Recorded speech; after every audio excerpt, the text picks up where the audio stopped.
सलामती, रहमत, करम, रहम और फजल की दुआ है आप पे और आपके अपनों के लिए।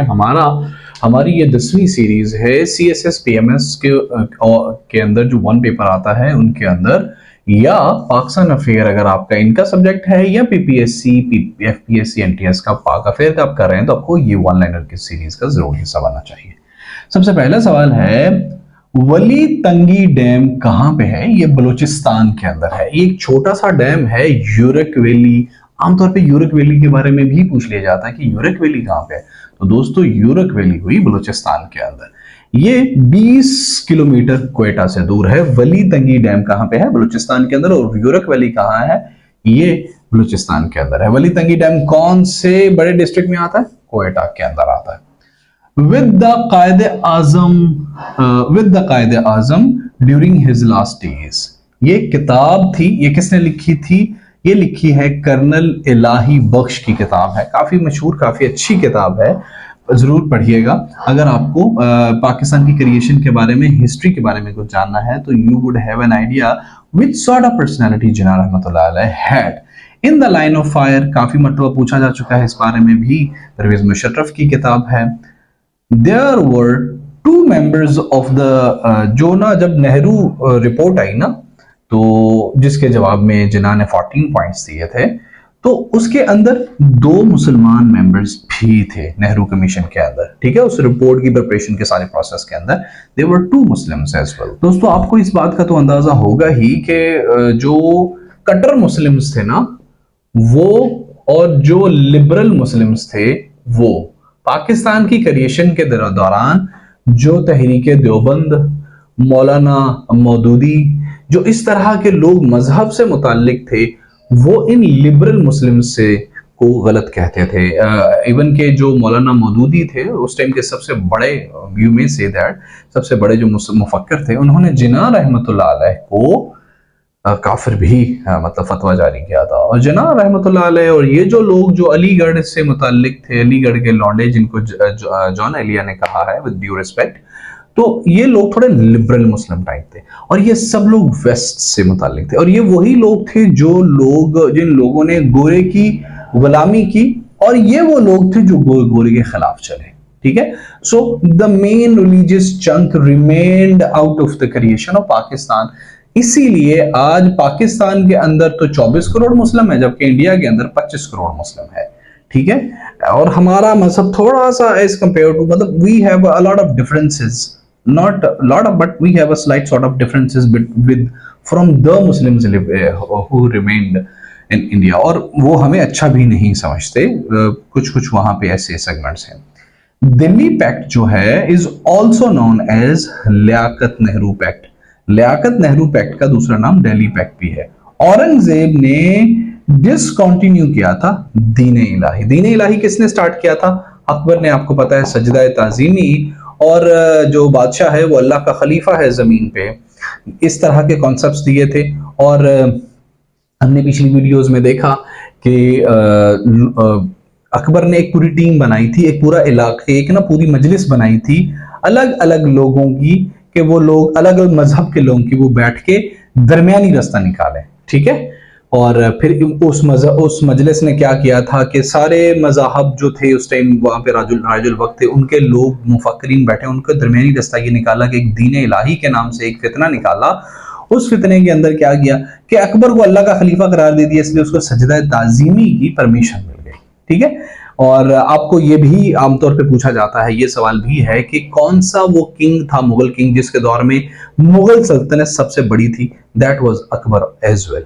ठीक है, तो उस दीन इलाही को, ये सवाल पीछे और है ना, उस दीन इलाही को किसने डिसकंटिन्यू किया था? औरंगजेब ने किया था। औरंगजेब ने एक और काम किया था, आपको पता है, औरंगजेब ही था, Aurangzeb Alamgir, I think he was the person कि जिसने 1707 के अंदर ईस्ट इंडिया कंपनी को परमिशन दी कि भाई आप लोग ठीक है यहाँ पे आके गपशप लगाओ। खैर, वो भी पूरी स्टोरी है कि जिस तरह परमिशन दी। खैर, योर टाइम इज प्रीशियस, सो हम अगले बात पे आते हैं। First movie after creation of Pakistan, जब पाकिस्तान बना 14 अगस्त को, तो उसके बाद पाकिस्तान की सबसे पहली जो फिल्म थी उसका नाम था तेरी याद। ये 7 अगस्त 1948 को रिलीज हुई थी। 1955 के अंदर Muslim League formed a joint government आपको पता है जब 1955 था तो तब पॉलिटिकल अनार्की चल रही थी, तो मुस्लिम लीग जो टीम थी ना उसने एक ज्वाइंट गवर्नमेंट बनाई थी, और किस पार्टी के साथ मिलकर बनाई थी? यूनाइटेड फ्रंट के साथ मिलकर। पाकिस्तान की कॉन्स्टिट्यूशन, मौजूदा कॉन्स्टिट्यूशन आपको पता है 1973 का कॉन्स्टिट्यूशन है ना। तो इस कॉन्स्टिट्यूशन के अंदर एक दूसरी अमेंडमेंट हुई थी, सेकंड अमेंडमेंट हुई थी। किस बारे में हुई थी? वो कादियानियों के बारे में हुई थी। और ये कब हुई थी? 7 सितंबर 1974 के बारे में, कि भाई कादियानी जो है वो मुसलमान नहीं है। इससे पहले जो अहमदी हजरात थे वो अपने आप को मुसलमान कहते थे, जबकि इस अमेंडमेंट के बाद अहमदी हजरात को गैर मुस्लिम डिक्लेयर कर दिया गया। There were 5 people who got Nishan-e-Haider. 1965 की जंग के अंदर 5 लोगों को निशाने हैदर दिया गया था।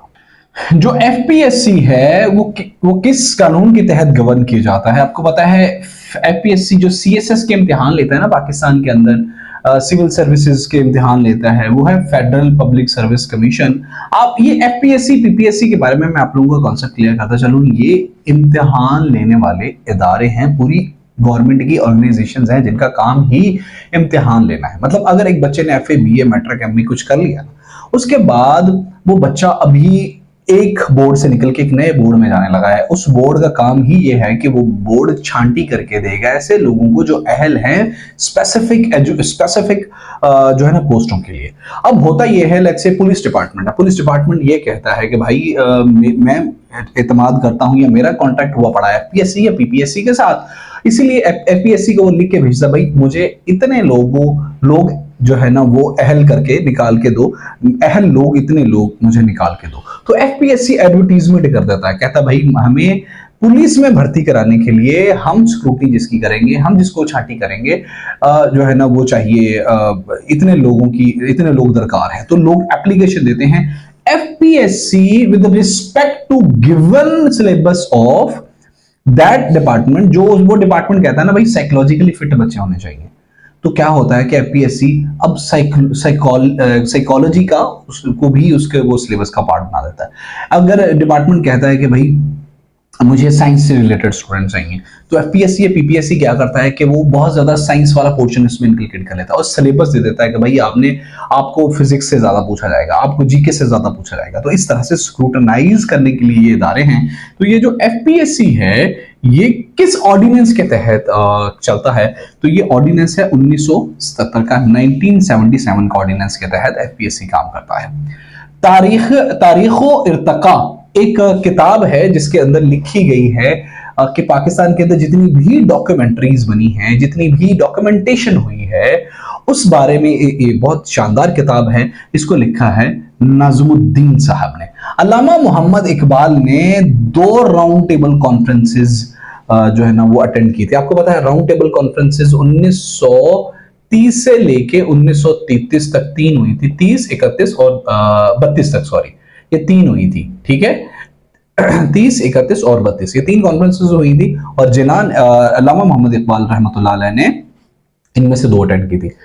और कोई मुझे बताएगा कि अल्लामा इकबाल फौत कब हुए थे, वफात कब पाई थी? प्लीज जरा कमेंट में बताइएगा। सेकंड कॉन्स्टिट्यूएंट असेंबली जो हमारी बनी थी, पहली कौन थी? पहली जो 1947 के अंदर बनी थी, जिसके जो चेयरपर्सन थे वो जोगिंदर नाथ मंडल थे, ठीक है, और सदर इसके थे जिना रहमतुल्लाह अलैह। दूसरी कॉन्स्टिट्यूएंट असेंबली में 80 मेंबर थे, और कब बनी थी? 1955 के अंदर बनी थी। इसमें 40/40 की रेशियो थी, मतलब 40 लोग वेस्ट पाकिस्तान से थे और 40 लोग ईस्ट पाकिस्तान से थे। वेस्ट पाकिस्तान जो कि आज का पाकिस्तान है, ईस्ट पाकिस्तान जो कि तब का मतलब आज का बांग्लादेश है, तब का तब था वो east Pakistan. President of all India खिलाफत कॉन्फ्रेंस, जो ऑल इंडिया खिलाफत कॉन्फ्रेंस हुई थी 1919 के अंदर, उसके जो दिल्ली के अंदर हुई थी, ये भी पूछ लिया जाता है कब हुई थी, तो उसके सदर थे महात्मा गांधी, मोहनदास करमचंद गांधी उसके थे प्रेसिडेंट। जुल्फकार अली भुट्टो जो है वो only civilian martial law administrator हैं। इन्होंने कब मार्शल लॉ एडमिनिस्ट्रेट किया था? 20 दिसंबर 1971 को, मतलब जब सेपरेशन हो गई थी उसके बाद। Zinda Rud a living stream of life, ये एक बायोग्राफी है। किसकी बायोग्राफी है? अल्लामा मोहम्मद इकबाल रहमतुल्लाह अलैह की बायोग्राफी। इसको किसने लिखा है? उनके बेटे जावेद इकबाल ने लिखा है, जो कि चेयरमैन नैब भी रहे हैं। अब्दुल सलाम वाज अवॉर्डेड, अब्दुल सलाम जो है ना, उनको कौन कौन से एजाजात पाकिस्तान की तरफ से दिए गए थे? एक तो मिला था सितारा पाकिस्तान 1959 के अंदर। Abdul Salam was the first person who had Nobel prize. कब? 1979 के अंदर नोबेल प्राइज मिला था।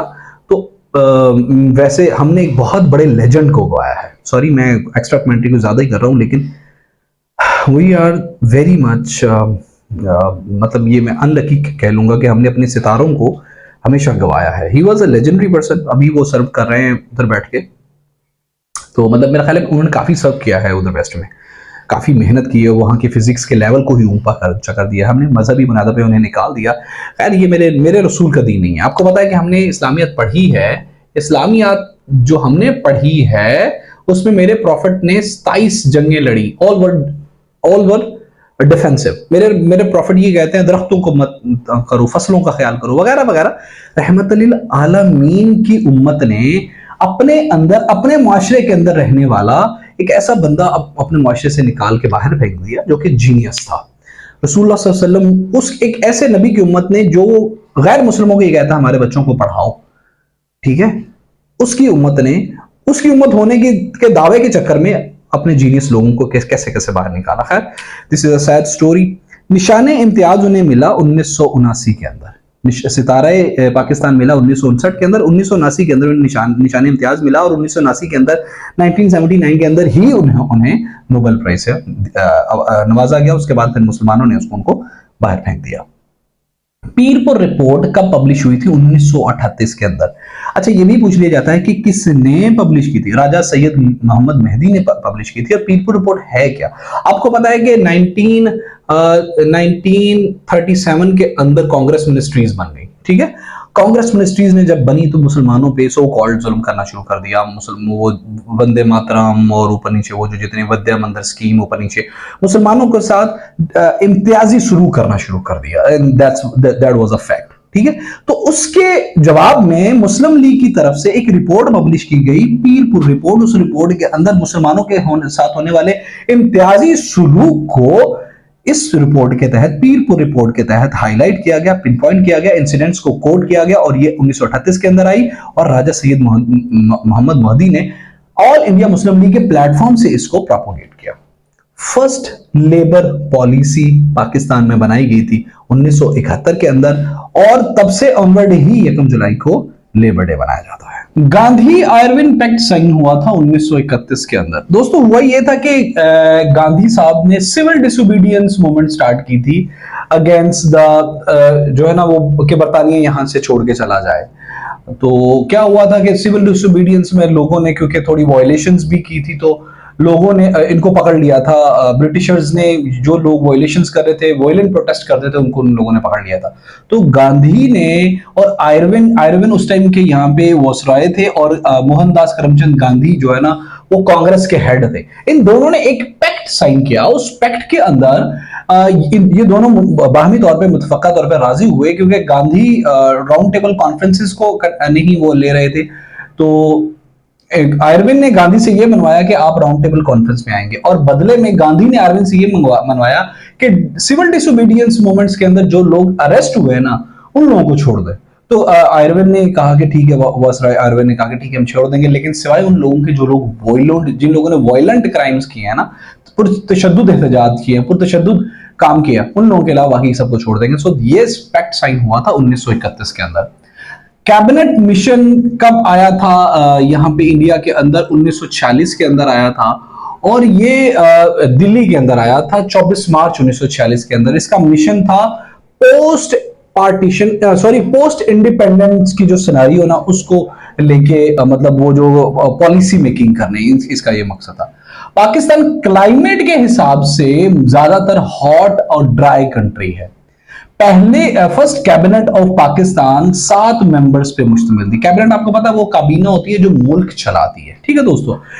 इन 7 मेंबर्स के अंदर ये आपको लाजमी पता होना चाहिए, क्योंकि जिन्ना रहमतुल्लाह अलैह की एडमिनिस्ट्रेशन, आप कहते हो ना जिन्ना, तो जिन्ना की एडमिनिस्ट्रेशन ये थी, उन्होंने सबसे कॉम्पिटेंट लोग लिए थे अपार्ट फ्रॉम द रिलीजन को उन्होंने नहीं किया था। उनकी कबीना के 7 लोगों में से लियाकत अली खान प्राइम मिनिस्टर थे, फॉरेन अफेयर्स को ये डील करते थे और डिफेंस को डील करते थे, so he was most important figure. ठीक है, उसके बाद आई चंद्रीगढ़ थे, ये कॉमर्स के और इंडस्ट्री के और वर्क्स के मिनिस्टर थे। 7 में से 2 लोग गैर मुस्लिम हैं। ठीक है, दूसरा जोगेंद्र नाथ मंडल। तीसरे थे अब्दुल रब नश्तर, ये कम्युनिकेशन के मिनिस्टर थे।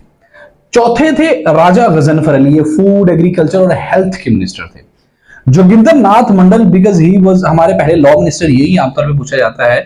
और क्या हुआ था, ये लेबर एंड लॉ मिनिस्टर थे। ठीक है, और आपको पता है जोगिंदर नाथ मंडल फिर 1950s के अंदर यहाँ से गए थे, फिर वापस इंडिया गए थे, इंडिया से फिर वापस नहीं आए। खैर, इनके छठे जो थे वो कैबिनेट के हिस्सा वो गुलाम मोहम्मद थे, जो कि फाइनेंस मिनिस्टर थे। फजलुर रहमान इंटीरियर एजुकेशन और इंफॉर्मेशन मिनिस्टर थे। ये सब लोग अपने अपने प्रोफेशन में एक्सेल थे। यहां पे एक और एडिशन करना चाहूंगा दोस्तों, ये लोग कॉम्पिटेंसी की बेसिस पे सेलेक्ट हुए थे। पाकिस्तान का जो मौजूदा हालात है, हमारी बदहाली की वजह यह है कि हम लोग पैसे की बेसिस पे, इन्फ्लुएंस की बेसिस पे इलेक्ट होते हैं। जो हमारे करंट फॉरेन मिनिस्टर हैं, क्या उनकी कॉम्पिटेंसी है, क्या उन्होंने फॉरेन स्टडी पढ़ी हुई है? हमारे जो पीएम हैं, क्या वो सबसे क्वालिफाइड बंदे हैं? क्या वो सबसे कॉम्पिटेंट बंदा है? Of course not. सो जैसा करोगे वैसा भरोगे, जो बोगे वही गाटोगे। Sindh was separated from Bambai, Sindh को बंबई से सेपरेट कब किया गया था? 1936 के अंदर। और आपको पता है ये क्यों किया गया था? अगर कोई पूछे तो आप कहेंगे जो 14 पॉइंट्स दिए थे जनाब पे, उनकी ग्राउंड पे सिंध को बंबई से सेपरेट कर दिया गया था for the administrative logics. Cabinet mission के टोटल 3 मेंबर्स थे, यही इसी कैबिनेट मिशन की बात हो रही है। सबसे पहले प्रेसिडेंट ऑफ अंजुमन हिमायत इस्लाम वो थे काजी खलीफा हमीदुद्दीन थे, सबसे पहले सदर अंजुमन हिमायत इस्लाम के। ये 1884 के अंदर लाहौर के मोची गेट के अंदर एक मस्जिद है, वहां पे ये बनी थी। ठीक है, इनके प्रेसिडेंट के बारे में पूछ लिया जाता है, काजी खलीफा हमीदुद्दीन। शाह वलीउल्लाह के वालिद मोहतरम का नाम शाह अब्दुल रहीम था। द थ्योरी ऑफ किंगशिप, बादशाहत के बारे में दिल्ली के किस सल्तनत ने कोई थ्योरी दी थी? वो सुल्तान बलबन थे। संघाटा मूवमेंट कब किसने स्टार्ट की थी? डॉक्टर मुंजी ने स्टार्ट की थी। संघाटा एक संस्कृत का लफ्ज है, ये संस्कृत जुबान की प्रमोशन के लिए थी। जो संस्कृत मेन स्क्रिप्चर्स है ना, हॉली स्क्रिप्चर्स हैं, बेशक वो हिंदुइज्म से हैं या बुद्धिज्म से मुतल्लिक हैं, उनकी प्रमोशन के लिए ये एक मूवमेंट स्टार्ट हुई थी संघाटा। और इसको स्टार्ट करने वाले डॉक्टर मुंजी थे, ये भी पूछ लिया जाता है। वो कौन से सबसे पहले सुल्तान ऑफ दिल्ली थे जिन्होंने एक तो रेगुलर करेंसी का आगाज किया था और साथ में दिल्ली को कैपिटल डिक्लेयर कर दिया था परमानेंटली? वो इल्तुतमिश थे। जहांगीर बादशाह, जो जहांगीर थे, जिसके बारे में हमने पिछली स्लाइड में पढ़ा कि उसने दीन अकबरी को खत्म कर दिया, को उसकी दूसरी इंपॉर्टेंट और अच्छी बात यह थी कि उन्होंने एक ना अपने महल के बाहर एक चेन बॉल को हैंग कर दिया था। कि उन्होंने ये कहा था कि भाई जो भी बंदा जो गुजारिश करने के लिए आए, अर्ज गुजार आए, तो वो अगर कोई इसकी ना सुने तो वो इस बॉल चेन को जरा हिट करे या इसको हिलाए, तो मैं बाहर आ जाऊंगा महल के बाहर, मैं उसकी बात सुनूंगा। सो this was one of his good works. First amendment Pakistan के कॉन्स्टिट्यूशन में कब हुई थी? आपको पता है हमारा मौजूदा कॉन्स्टिट्यूशन 1973 वाला, ये 14 अगस्त 1973 को हुआ था। इससे पहले हमारे एक 56 का आइन था और एक 62 का आइन था। ठीक है, और लेकिन अभी मौजूदा ये है। इसमें सबसे पहली अमेंडमेंट किस बारे में हुई थी? हमारे बॉर्डर्स की डिमार्केशन हुई थी। हमने कहा था भाई हमारा इसके साथ इतना बॉर्डर लगता है, इसके साथ इतना बॉर्डर लगता है, चाइना के साथ इतना, ईरान के साथ इतना, तो इस तरह से उसको डिमार्केट किया था। दूसरी कादियानियों के बारे में थी, हमने अभी थोड़ी देर पहले पढ़ा, दूसरी अमेंडमेंट।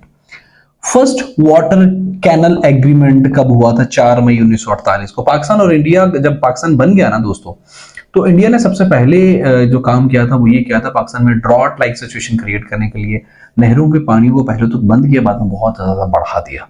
क्योंकि इंडिया तो शुरू से ही वो ड्रामे तो कर रहा है ना, ताकि वो पाकिस्तान डिस्टेबलाइज होकर उसका हिस्सा बन जाए, या वो फौज कशी करके किसी तरह से कर रहे। तो क्या हुआ था कि सबसे पहला जो वाटर एग्रीमेंट हुआ था वो 4 जुलाई 1948 को हुआ था, after that drought which India caused for Pakistan. First Pakistani who won Pulitzer Prize. दोस्तों पुलित्जर प्राइज जो है ना, ये एक कोलंबिया यूनिवर्सिटी जो कि न्यूयॉर्क के अंदर है, इसकी तरफ से दिया जाता है जर्नलिज्म के शोबे में। ठीक है, ये भी पूछ लिया जाता है कि पुलित्जर प्राइज किस शोबे से मुताल्लिक है, तो ये जर्नलिज्म से मुताल्लिक है। हुआ ये था कि एक बंदा था जिसका नाम था जोसेफ पुलित्जर। 1917 के अंदर उसने अपनी किस्मत बनाई थी, किससे? न्यूज़पेपर को बेच के, ठीक है। वो he became rich after the selling the newspapers, और तब बहुत ट्रेंडिंग में ये सब कुछ था। तो उसने पुलित्जर प्राइज का आगाज किया था 1917 से। तो पाकिस्तान का कौन सा बंदा है जिसको अभी सबसे पहले पुलित्जर प्राइज मिला था? वो अदरीस लतीफ हमारे मौसूफ थे, और इनको 2008 के अंदर पुलित्जर प्राइज मिला था। पंजाब के अंदर दो डेजर्ट्स हैं, आपको पता है, चोलिस्तान और थल। पाकिस्तान के अंदर टोटल 5 डेजर्ट्स हैं, और इसके अंदर थर हमारा सिंध के अंदर, आपको पता है थर का 85% हिस्सा इंडिया के अंदर है और बाकी 15% पाकिस्तान के अंदर है, ठीक है। Still it's largest desert, I think it's largest desert of Pakistan. Please इसकी जरा मुझे करेक्शन कर दें कमेंट बॉक्स में, I am not sure about it. Kharan desert जो है ना, ये बलूचिस्तान के अंदर है, ठीक है, दूसरा डेजर्ट। तीसरा कतपाना डेजर्ट स्कर्दू के अंदर है, केपीके के अंदर। और कतपाना के बारे में एक और बात पूछी जाती है, पाकिस्तान का कोल्ड डेजर्ट कौन सा है? तो it's only desert of Pakistan which is cold desert. Pakistan has only cold desert, तो ये कतपाना डेजर्ट है। फिर थर और Cholistan, these are the 5 deserts of Pakistan. Jam-e-Jahan-Numa कब पब्लिश हुआ था, कहां से पब्लिश हुआ था? ये कलकत्ता के अंदर एक उर्दू अखबार था, one of the, I think it's first new Urdu newspaper of subcontinent. It was started from Calcutta. Pakistan's first private channel was STN. दोस्तों जो लोग पुराने हैं उनको पता है कि पीटीवी ने 1964 को अपनी ट्रांसमिशन का 24 या 26 अक्टूबर को अपनी ट्रांसमिशन का आगाज किया था। तो तब से लेके फिर दूसरा एक नया चैनल सबसे पहला जो आया, प्राइवेट चैनल सबसे पहला है, वो एसटीएन था। एसटीएन है शालीमार टेलीविजन नेटवर्क, और ये 1990s के अंदर आया था, ठीक है, 1990 या 1990s के दरमियान में। बिल्डिंग ऑफ सुप्रीम कोर्ट, जो हमारी सुप्रीम कोर्ट है इस्लामाबाद के अंदर, उसकी बिल्डिंग किन लोगों ने डिजाइन की थी? ये जापानी थे, जापानीज, इनका नाम था किंजो तेंगे। अगर आपको नहीं याद रहेगा तो वो आजकल नहीं चला हुआ टेंगे टेंगे टेंगे, उससे याद रख ले, किंजो तेंगे है। ये बिल्डिंग की कंस्ट्रक्शन स्टार्ट हुई थी 1960 के अंदर, और ये कंप्लीट हुई थी 1993 के अंदर। चचनामा एक किताब है जिसको अली बिन मोहम्मद कुफी ने लिखा है। ये 1224 से लेके 26 के दरमियान लिखी गई थी। इंपॉर्टेंट बात इस किताब की ये है कि ये मोहम्मद बिन कासिम के बारे में लिखी गई थी, और चचनामे के बारे में अली बिन मोहम्मद कुफी ने ये कहा है कि ये उसने काजी इस्माइल, जो उस टाइम अलोर के काजी थे, सबसे पहले काजी जिनको मोहम्मद बिन कासिम ने अपॉइंट किया था, उनकी जो लिखतें थी ना, उसकी बुनियादों पे लिखा गया है। तो चूंकि आपको पता है कि मोहम्मद बिन कासिम ने राजा दाहर को 712 में हराया था, और राजा दाहर जो है ना, वो चच का बेटा था। उस बंदे का नाम था चच, जिसका बेटा, उस राजे का नाम था राजा चच, जिसका बेटा राजा दाहर था। राजा दाहर के बेटे को हराया था मोहम्मद बिन कासिम ने। अच्छा, इंपॉर्टेंट बात इसकी ये है कि इसके अंदर जो अली बिन मोहम्मद कुफी है, वो ये कहता है कि जो मोहम्मद बिन कासिम थे, उनके कत्ल की वजह, उनकी शहादत की वजह, I don't know what should I से, ये थी कि जब मोहम्मद बिन कासिम ने तोहफे के तौर पे राजा दाहर की 2 बेटियां अपने खलीफा को भेजी बगदाद के अंदर, तो उसने ये कहा कि मतलब जब इस तरह होता था तो वर्जिन बच्चियां भेजी जाती थी इस तरह से ना। तो ये हुआ कि जब वो उस खलीफा ने देखा कि ये बच्चियां वर्जिन नहीं है, लड़कियां वर्जिन नहीं बल्कि डीफ्लावर्ड हैं, I am sorry, it's a part of history. तो क्या हुआ था कि उसने ये कहा था कि ये जो कासिम है, इसने खलीफा की गुस्ताखी की है, क्योंकि डीफ्लावर्ड ये है कि उन लड़कियों में से लड़कियों ने बताया कि we have already been with Mohammad bin Qasim. तो फिर जो वो बच्चियां थी, उनके ही कहने पे फिर खलीफा इश्ताल में आ गया। उसने आके ये कहा कि भाई कासिम को गाय के, ऑक्सिन के की खाल में लपेट के भेजो। तो फिर वो सफोकेशन से मर गया, कुछ लोग कहते हैं, जो मोहम्मद बिन कासिम वहां जाके शहीद हो गए। So this is the dark part of history. हरन मीनार को जहांगीर ने बनाया था। Karachi was captured by Britishers इन 1843। कराची को एंड पे आके ब्रिटिशर्स ने कैप्चर किया था। ये सर चार्ल्स नेपियर थे, इन्होंने इनकी कमांड में कराची को कैप्चर किया गया था, और 1946 के अंदर कराची के अंदर 9000 बाशिंदे थे। मतलब at that time that was that much big city, and that was a very strategic point. फिर यहाँ से फिर उन लोगों ने मतलब सी रूट के वजह से फिर उन लोगों ने यहाँ से ट्रेड वगैरह के लिए भी उनको यहाँ सिंधी एरिया के अंदर भी एक करीबी वो मिल गया था point. The only Muslim who opposed objective resolution वो मियां इफ्तिखारुद्दीन थे। ये भी एक लंबी बात है, आपको पता है ऑब्जेक्टिव रेजोल्यूशन 12 मार्च 1949 को पेश हुई थी। दिस वाज इस्लामिक, ये इस्लामिक शिक्कों की इंक्लूजन थी into the constitution. This was very important. हुआ ये था कि जितने भी हमारी असेंबली के लोग थे उन सब लोगों ने इसको सपोर्ट किया, लेकिन एक बंदा था जिसने इसको अपोज किया, वो मियां इफ्तिखारुद्दीन थे। मियां इफ्तिखारुद्दीन के मुताबिक दो वजह थी। एक तो उसके इनके मुताबिक के जो ये है ऑब्जेक्टिव रेजोल्यूशन, इसमें बहुत से पॉइंट्स ऐसे हैं जो कि वेग हैं, ठीक है, कुछ पॉइंट्स ऐसे हैं जो कि मीनिंगलेस हैं। जो तीसरा उसका मेन और इंपॉर्टेंट पॉइंट था वो ये था कि यार इस पॉइंट के अंदर पहली कबीना के अंदर आपकी जोगिंदरनाथ मंडल और आई चंद्रीगढ़ हैं। अपार्ट फ्रॉम दैट आपकी कंट्री के अंदर कोई 4% ऑलमोस्ट तब थे नॉन मुस्लिम, फिर काफी ज्यादा वो भाग गए। हमने तो कहते हैं यार इन 4% का क्या करना है, मतलब you have inculcated each and everything into the constitution, you have theocratized the nation, आपने मजहबी मुल्क बना दिया है। ये जो 4% हमारी माइनॉरिटी, हम माइनॉरिटी के तौर पे अलग हुए, तो आप जो आपकी माइनॉरिटी है आप उनके साथ ज्यादती कर रहे हैं, मतलब आपने अपना हक एज अ माइनॉरिटी ले लिया। अब जो आपकी माइनॉरिटी है उनके बारे में आप क्या कर रहे हैं? So this was the stance of Mian Iftikharuddin. तो फिर ये हुआ था कि जो लोगों ने कहा कि भाई जो अल्लाह पूरा मुल्क चलाता, दुनिया चलाता, वो इन माइनॉरिटी के बारे में भी डील करेगा और अच्छा डील करेगा। खैर तवक्कुआ तो अच्छी थी, but things didn't happen that way. होना तो यही चाहिए था कि इस्लामिक कॉन्स्टिट्यूशन होना चाहिए, बट फिर असली इस्लामी लेके आओ ना, अपने वर्जन का इस्लामिक तो मत लेके आओ ना। फातिमा जिन्ना ने पार्टिसिपेट किया था 1965 के इलेक्शंस के अंदर, और आपको ये भी बताना चाहिए अयूब के खिलाफ इन्होंने इलेक्शन लड़ा था और इनको गद्दार भी कहा गया था ड्यूरिंग द इलेक्शन। जब दिस वाज, आपको पता है फातिमा जिन्ना के बारे में अक्सर पूछ लिया जाता है। 1968 में या 67 में ये फौत हुई थी। ये डेंटिस्ट थी प्रोफेशन से, ये कायदे आजम की छोटी बहन थी। 1937 में इन्होंने ऑल इंडिया मुस्लिम लीग ज्वाइन की थी और ये गैर शादीशुदा फौत हुई थी। He didn't marry. All India Muslim League student federation 1937 के अंदर बनी थी। ये राजा साहब ऑफ महमूदाबाद ने बनाई थी। अच्छा, इनके बारे में मैं आपको बताता चलो, ये 1914 के अंदर पैदा हुए थे और फिर ना इनके वालिद 1931 के अंदर मर गए, वफात पा गए थे। तो 1930s के स्टार्ट में इनके वालिद साहब फौत हो गए थे। फिर इसको क्या हुआ, अभी छोटी उम्र में ही was a disciple and associate, one of the closest disciple and associates of Jinnah. तो इन्होंने फिर छोटी उम्र में ये पढ़ रहे थे, सो बहुत एडमायरर थे ये जिन्ना रहमतुल्लाह अलैह के। So he made this all India Muslim student federation which was, जिसने काफी एक्टिवली पार्टिसिपेट किया था जो है ना during the all the process of Pakistan making. Lucknow pact 1916 के अंदर हुआ था, आपको पता है। एक ये it was the only time when Jinnah and Gandhi were on the same page. Separate electorate का को एक्नॉलेज सिर्फ इसी जगह पे किया था, कांग्रेस ने इससे पहले नहीं किया था। पाकिस्तान ने सबसे पहला उसका पोस्टल स्टैम्प था, मजे की बात है वो कहां पे प्रिंट हुआ था, हमारा लंदन के अंदर प्रिंट हुआ था 1949 के अंदर। हमारी सबसे पहली नेशनल जो पोस्टल स्टैम्प थी वो हमारे मुल्क में नहीं हुई थी।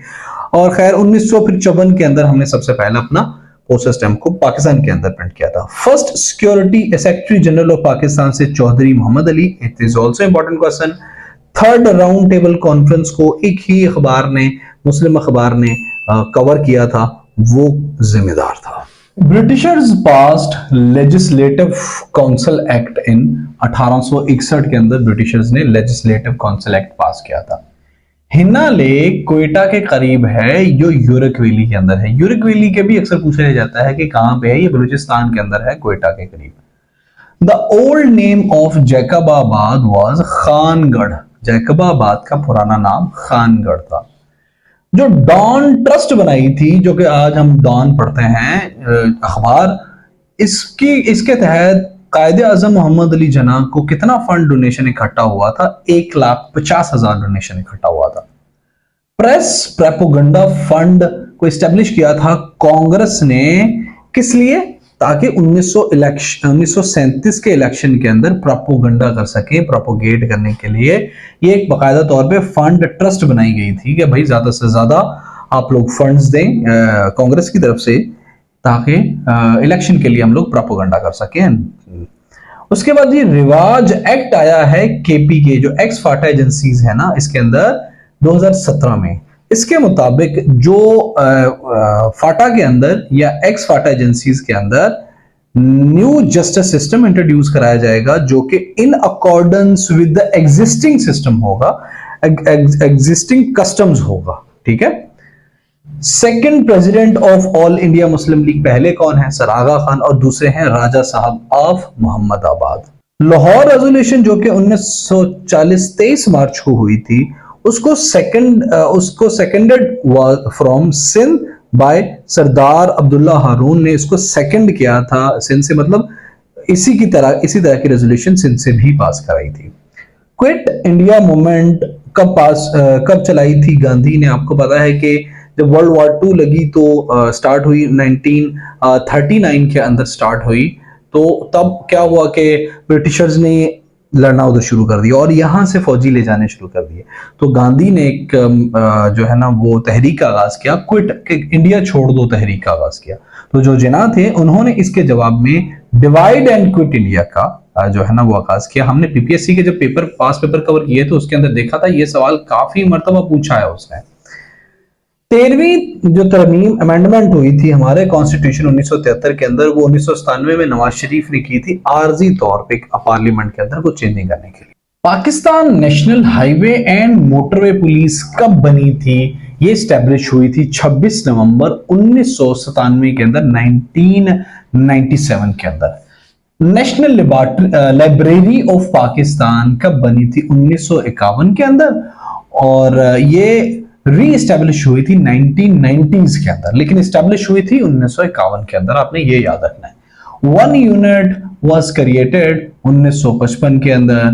कायदे आजम ने रिजाइन किया था कांग्रेस से 1920 के अंदर। ज्वाइन कब की थी? मेरा ख्याल है 1913 के अंदर ज्वाइन की थी इसे। इसकी करेक्शन कर दे मेरी जरा, कब ज्वाइन की थी? Is it in 1913? बाबर ने मुगल एम्पायर की फाउंडेशन रखी थी, बुनियाद रखी थी 1526 के अंदर। किसको उसने शिकस्त दी थी? इब्राहिम लोधी को हरा के उसने मुगल एम्पायर की बुनियाद रखी थी 1526 के अंदर। ये बात आपने याद रखनी है क्योंकि मुगल दौर काफी इंपॉर्टेंट है, मुगलिया दौर हमारा एशिया का।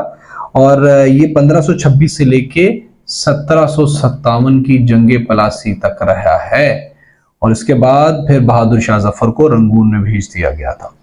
गोल्ड स्मिथ लाइन किस जगह के बॉर्डर को कहते हैं? पाकिस्तान और ईरान के बॉर्डर को गोल्ड स्मिथ लाइन कहते हैं।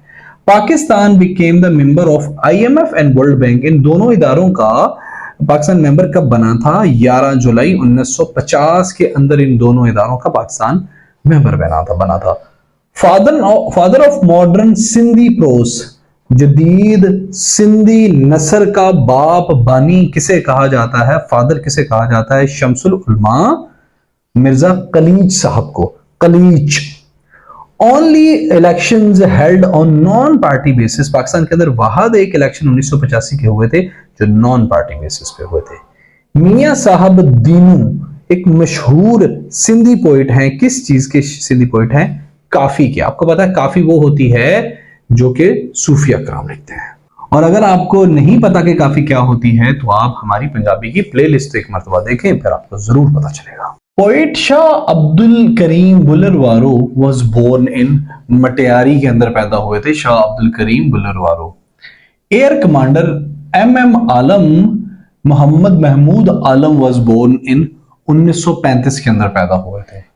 पाकिस्तान के पंजाब के अंदर टोटल 40 प्रिजन्स हैं, यानी 40 जेलें हैं पंजाब के अंदर। Administrative headquarter of North Waziristan Miran Shah है। Miran Shah administrative headquarter of North Waziristan है। There are 9 tehsils in North Waziristan. North Waziristan के अंदर सिर्फ 9 तहसीलें हैं। सर सैयद अहमद खान फौत हुए थे 27 मार्च 1898 को। जुल्फकार अली भुट्टो ने रिप्लेस किया था यहया खान को एज अ प्रेसिडेंट कब? 20 दिसंबर 1971 के अंदर। यूनुस खान स्पोर्ट्स कॉम्प्लेक्स कहां पे है? ये वजीरिस्तान के अंदर है। रूलर ऑफ दीर at the time of independence, जब पाकिस्तान आजाद हुआ तो दीर का रूलर का नाम था नवाब शाह जहान खान। दीर पाकिस्तान का हिस्सा बना, दीर पाकिस्तान में मर्ज हुआ कब? 1969 के अंदर। आपको पता है कि दीर जिसका लोअर दीर, अपर दीर और चित्राल वगैरह ये सारे का सारा एरिया प्रिंसली स्टेट था, ठीक है। फिर जब with the passage of time gradually it became the part of Pakistan, और ये पाकिस्तान का हिस्सा 1969 बना, उससे पहले ये प्रिंसली स्टेट ही था। Founder of all India Muslim league कौन थे? नवाब ख्वाजा सलीमुल्लाह खान साहब थे, जिन्होंने फाउंड की थी ऑल इंडिया मुस्लिम लीग। अक्सर लोग इसको सर आगा खान के साथ कंफ्यूज कर देते हैं। सर आगा खान पहले सदर थे, ये फाउंडर थे। बांगे दरा इल्लामा इकबाल की किताब है, जिसको पहले उन्होंने फारसी में लिखा था, बाद में उन्होंने दोस्तों की डिमांड पे ट्रांसलेट करके खुद बाद में दूसरा इसका एडिशन उर्दू में छापा। शराइन ऑफ चन्नन पीर बहावलपुर के अंदर है, ये चोलिस्तान के सेंटर के अंदर है। मोहम्मद बिन कासिम पैदा हुए थे 695 एडी को, और इन्होंने वफात पाई थी 18 जुलाई 715 एडी को। The ness park was established in 1973, जो पाकिस्तान के अंदर टैलेंटेड इंजीनियर्स थे उनके लिए एक स्पेसिफिक फर्म बनाई गई थी, ताकि उनको फैसिलिटेट किया जा सके और उनको काम ढूंढ के दिया जा सके। द फेमस नीली रावी एक साई वाली नस्ल की बुफेलो है, एक भैंस है, ठीक है। अक्सर लड़कियां भी भैंसों जैसी दिखती हैं तो अक्सर लड़के भी ऐसे होते हैं ना। Pakistan maritime security agency was established in 1987। 1339 के अंदर, it's a very serious thing, अब यहाँ पे नोट करने वाली चीज है। 1339 के अंदर पहले मुसलमान जिन्होंने कश्मीर पे रूल किया वो शाह मीर थे, the first Muslim ruler of Kashmir थे, ठीक है। फिर इनके बाद आगे मुगल आ गए, मुगलों के बाद आगे फिर एक हुआ ये कि 1751 के अंदर एक इंपॉर्टेंट डेवलपमेंट ये हुई कि जो कश्मीर का राजा था ना, वो जिजिया नहीं दे सका मुसलमान, तो फिर ईस्ट इंडिया कंपनी चौके उस टाइम पावर में थी, उन्होंने कश्मीर इनसे लेके दे दिया एक हिंदू रूलर को। So that was starting point of the all this. Baloch culture day मनाया जाता है हर साल 2 मार्च को। वायसराय ऑफ इंडिया कौन थे ड्यूरिंग 1899 से लेकर 1905 तक? ये लॉर्ड कर्जन थे, और यही इसीलिए इंपॉर्टेंट पूछा जाता है, अक्सर ये पूछ लिया जाता है कि लॉर्ड कर्जन कौन थे। लॉर्ड कर्जन के बारे में अक्सर सवाल पूछ लिया जाता है, और इस टेन्योर के बारे में सवाल पूछ लिया जाता है, क्योंकि he was the person who had started the foundation of Muslim league. कैसे भाई? ये बंदा नहीं था जिसने स्टार्ट किया था, actually he become the cause. इसने तकसीम बंगाल की थी 1905 के अंदर, ठीक है। तो तकसीम बंगाल के साथ क्या हुआ था? इस तकसीम बंगाल तो की थी फॉर द एडमिनिस्ट्रेटिव पर्पस, लेकिन हुआ ये कि हिंदू इससे चढ़ गए, ठीक है। वेस्ट बंगाल और ईस्ट बंगाल में हिंदू जब इस पे चढ़ गए तो मुसलमानों को फायदा हो रहा था। फिर मुसलमानों को समझ आई कि भाई this is not about the politics, this is about the living, this is about the life, this is about the existence, this is about the rights. So 1906 के अंदर, अच्छा 1905 के अंदर ही इनको चेंज कर दिया गया, और 1906 के अंदर फिर मुस्लिम लीग बनती है। अगली बात का आपको खुद पता है। Map of Shah Faisal mosque किसने बनाया था? पहली बात तो भाई ये बताऊं मैं, ये जो फैसल मॉस्क है ना, ये शाह फैसल के नाम पे रखी हुई है, Shah Faisal of KSA, kingdom of Saudi Arabia. और ये मैप किसने बनाया था? ये वेदत दातोकोई ने मैप बनाया था, ये तुर्की से मुताबिक थे। पाकिस्तान के अंदर टोटल 1184 रेलवे स्टेशन हैं टोटल। मस्तवकली बलोची जुबान के बहुत तगड़े, बहुत ग्रेटेस्ट सूफी शायर हैं। कांग्रेस ने अपोज की थी मॉर्ले मिंटो रिफॉर्म्स, ये कब आई थी? 1909 के अंदर। क्यों कांग्रेस ने इसको अपोज किया था? क्योंकि ये इसने सबसे पहले अलग इंतखाबात का हक कब मिला था? ये तब मिला था यहां पे मॉर्ले मिंटो रिफॉर्म्स के अंदर 1909 के अंदर। सो कांग्रेस ने इसको अपोज किया था भाई कि काहे की सेपरेशन, भाई हम हैं रिप्रेजेंटेटिव्स यहाँ के, हम ही सब कुछ हैं। तो देन मुस्लिम लीग और कांग्रेस का फिर वो सिस्टम सारा, तो सेपरेट इलेक्टोरेट को, सेपरेट इलेक्शंस को, कि अब सब कम्युनिटीज अपनी अपने इलेक्शन लड़ सकती हैं, इसलिए कांग्रेस ने अपोज किया था, मिंटो मॉर्ले मिंटो रिफॉर्म्स को। अल बरूनी कब आए थे इंडिया के अंदर? 1710 के अंदर आए थे महमूद गजनी के साथ। मुहत्ता पैलेस म्यूजियम कराची के अंदर है। टॉलेस्ट बिल्डिंग कराची की बहरिया आइकन टावर है। Most popular spot on the दो दरिया प्लेस वो कुलाची है। और ब्रिटिशर्स क्यों आए थे इंडिया के अंदर? ताकि वो एक्सप्लोर कर सकें ट्रेड अपॉर्चुनिटीज को।